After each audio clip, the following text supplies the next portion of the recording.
After a disaster, people expect answers.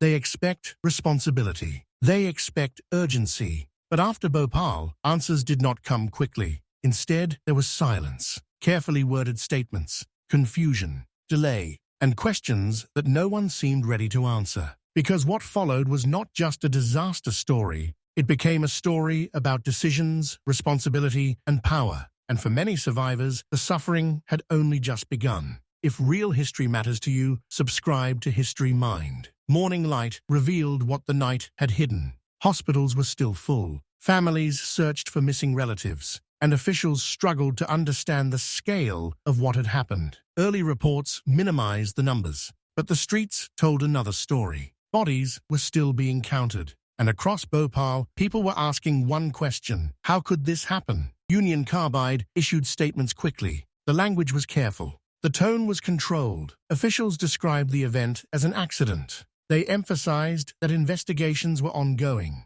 and they warned against speculation. But inside Bhopal, anger was already growing because workers had known for years that safety problems existed. Reports later revealed previous gas leaks, faulty equipment, reduced staffing, disabled safety systems, and warnings that were never fully addressed. As investigations began, details slowly emerged. Critical safety systems had been shut down. The refrigeration unit that kept MIC stable was not operating. The gas scrubber system was insufficient for a leak of that size. And the flare tower, designed to burn toxic gases, was not functioning. These were not small failures. They were layers of protection that were no longer there, and each one raised new questions. If you're still watching, subscribe to HistoryMind, because the story gets even more complicated. Indian authorities moved quickly to control the situation. The plant was sealed. Investigations were launched. And within days, Union Carbide's chairman, Warren Anderson, arrived in India.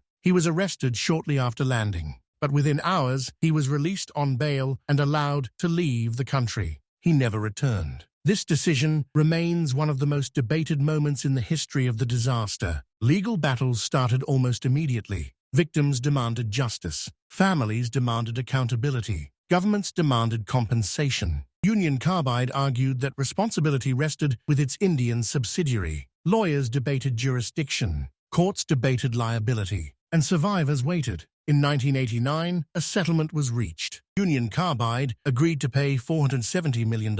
At the time, it was one of the largest settlements for an industrial disaster. But many believed it was not enough. Even today, debate continues. Was it corporate negligence? Was it regulatory failure? Was it a tragic accident? Or was it all three? There is no single answer that satisfies everyone. But one fact remains clear. The consequences were carried most heavily by the people of Bhopal. Disasters do not end when the gas clears. They continue in courtrooms, in hospitals, and in memory. And in Part 3, we look at the long-term impact and why, decades later, the story of Bhopal is still unfinished. Subscribe to HistoryMind, because Part 3 reveals what happened to the survivors and why the effects of Bhopal are still being felt today.